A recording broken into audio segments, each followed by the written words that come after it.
thanks for taking the time out to like talk with me briefly. Um, really excited. I checked out a couple episodes of Young Love the other day, and I really loved it. So I'm really excited to like, yeah, I'm really excited to like to get to know you and to get to know about the show itself. So for our listeners, would you tell us a little bit about yourself? Yeah, creator of the show, Matthew A. Cherry, former former athlete turned filmmaker, and second go around in animation, and it's a continuation of the short film, Hair Mhm. Love. Yeah. And my first question for today is, well, you went from a brief 6 minute short to a full-fledged TV series. That's a Yep. huge change in scope. So how did you feel about that? Like when you got the announcement it was gonna be turned to like a TV series for the first time. How did you feel? Did you feel excited, intimidated? That's a huge challenge.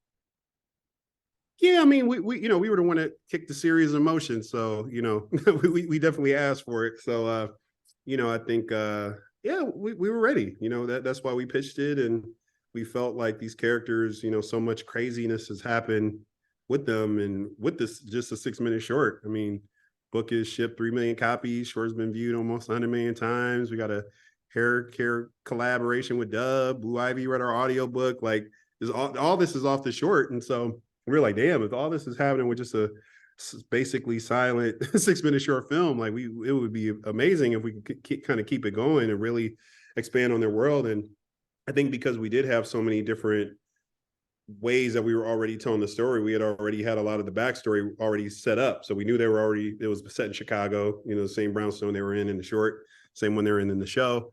We knew Steven was a music producer because there are even musical instruments and things laying around the various rooms, kind of, even if you go back and relook at the book or the short film.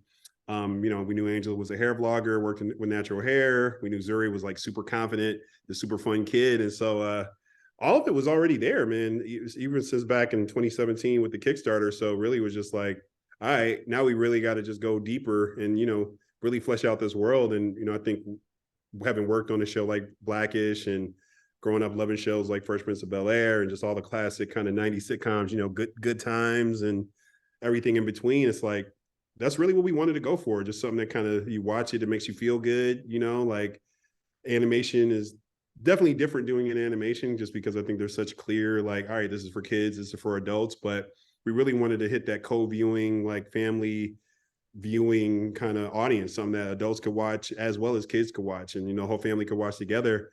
And I think that was the hardest thing, just finding the tone, making sure that Zuri was treated as a main character just as much as Steven and Angela.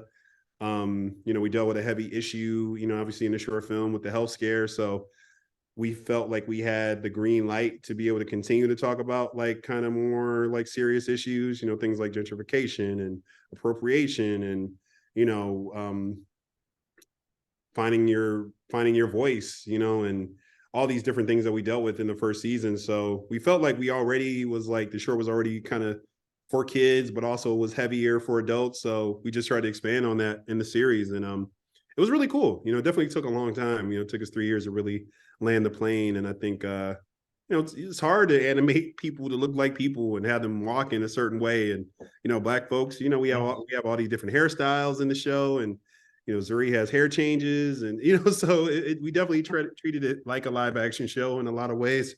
But because animation is animation, it took a little longer. Yeah. And like you briefly mentioned, like the tone. That was actually like my next question, just like trying to like navigate because you like I read like previous interviews and you mentioned you wanted like the show to avoid from feeling too kiddie. Mhm. So what was it like trying to like navigate that tone? Because you briefly mentioned that like you don't want it to feel like just for kids, but you don't want it to, like it's just for adults either. You want it to Yeah. feel like that everyone can like sit down and enjoy. And that's Yeah, like the I big mean, it's hard, man, because when yeah. you say kids programming, like people think like you're talking about like the super kiddie, like you're learning ABCs basically, right? And kind of vice versa. When you're talking about adult, people expect like raunchy cuss words, like Yeah. sexually explicit, right? And it's just hard because we really weren't trying to be super edgy and crass, and we also weren't trying to be like super remedial. And so I don't know, like it was hard because I think when you think of most sitcoms with kids, like the kids are typically in their teens, right? Like if there's an only child, the kid is like typically 12, 13, 14, 15, 16. And having a kid that's older allows you to have similar issues with the adults. So the tone isn't so wide, but having a 6-year-old and the 26, two 26-year-olds, it was Yeah. rough because like, you never really see that. Even like when you do see it, it's like Blackish, and you have like 6 other kids that you're able to kind of deal with other things kind of in between. So really what we ended up doing was just kind of taking Zuri and really just elevating her, so all the different vocabulary she uses, the different scenarios that she gets in, they're a little obviously elevated than what your typical 6-year-old would deal with. But I feel like, you watch shows like Bluey and all these other kind of more kid-friendly shows that feature kids that are around that same age. And, it's nothing new, like we're used to seeing animated kids who are just like, damn, have they been here before? Like they got a really advanced vocabulary. They really deal with some crazy adult scenarios. But, that really for us helped us with the tone to kind of keep everything more in line. And honestly, like for us, our store star was like, we dealt with a real issue in the short. It also was kid friendly, right, in presentation. So let's just keep that going with this. So, when we're in Steven in his world with the music industry, like let's not be having 1,000 cuss words flying and it feeling too much like real life. But we do want to just honor the fact that Steven is an adult and he's dealing with these adult situations. And Angela, when she's in the hair salon, they're gonna be having some real conversations. So let's deal with that. And then when we're Zuri and her schoolmates, like we'll have fun there. And that's all we really could do is just every time we're in these different worlds, just kind of honor the tone and the space that each space warrants. And then you put it all together at the end of the episode when the whole family is together. So that really was it.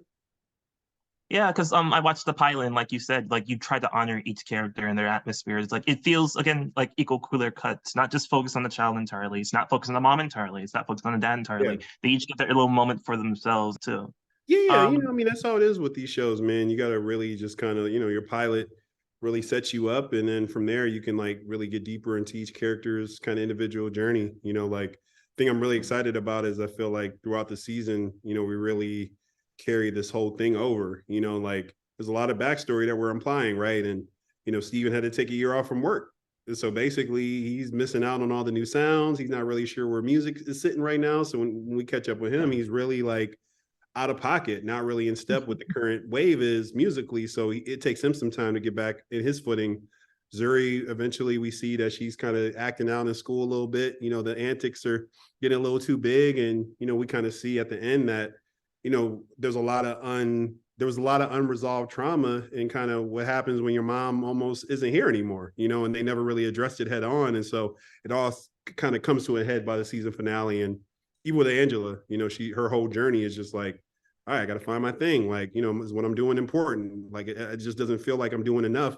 And we kind of see her go through that journey through the course of the season too. So it's really cool. Like, I think it was kiddie, it definitely is kid friendly. It was very, adult friendly too, but we dealt with some really real stuff. And I think we really, us and the writers and all the creators were really great in just being able to like carry all this stuff over, introduce new characters, but everybody kind of has their moment to shine. So it was really cool. all right, and my second to last question, because like you said, you started off saying like, oh, your background's mostly in live action, and you briefly touched Yep. upon like the difficulties from trying to adjust from one medium to the other. But like, what other challenges did you face in the meantime? Because like for starters, the biggest thing is like live action writing and animation writing. It's like two massively different things. I So mean, yes and no, like, for us at least, like, we really were going for like, a live action feeling animated series. So it wasn't too different, honestly. I think the hardest thing was just, making sure that Zuri was treated like a main character too. And so once we did that, it really just felt like any script I would see on a, Young Sheldon or Bel Air or Blackish or whatever, I think the hardest thing was doing all this during the pandemic because, nobody really was in the same room. Like we had an event, little low key screening a couple weeks ago, and it's like, damn, like, we've been working on this thing for 3 years, and it's the first time I'm meeting a lot of y'all. Like, this is yeah, crazy. real Um, crazy. all the actors are on Zoom doing the voice work. Nobody ever really in the room with them, like getting the face to face time. So that was really hard. Just kind of, because you need that in person time too. It can't just be all Zoom, and we really did it all Zoom. So that was probably the most difficult part of it. Yeah, I mean, I kind of forget that because like when it got announced it was going to be a TV series, it feels like around the start of the pandemic.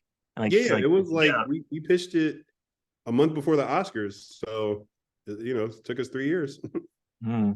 But you managed to make a whole TV series, and yeah, that's like that's a huge feat. So, Yeah, and the last question to close things down, to close things down on a lighter note, how do you feel about pineapple on pizza? I don't mind it, man. I mean, look, it gives you a little kick. So I ain't mad at it. But you Well, from Chicago, man, we do some wild stuff with all kind of food, man. If you ever see a hot dog, man, that thing looked like a whole like Fred Flintstone sandwich. They put everything in things, man. the So thing is, I want to try. I would try a Chicago dog because like it's just piled up with so much stuff. But like, yeah, mm, it's you know, you get if you could get used to that, you know, pineapple pizza is nothing. It's like, all right, just one of I the don't know. 8 ingredients. So I don't know. I just can't do sweet and salty. But anyways, that's I hear you. all I got for you today. Thanks again for letting me have the time to talk with you, and I look forward to watching more Young Love whenever I get the chance. And Thanks, man. all Yeah, right, man. The last four drop tomorrow. all right, see you.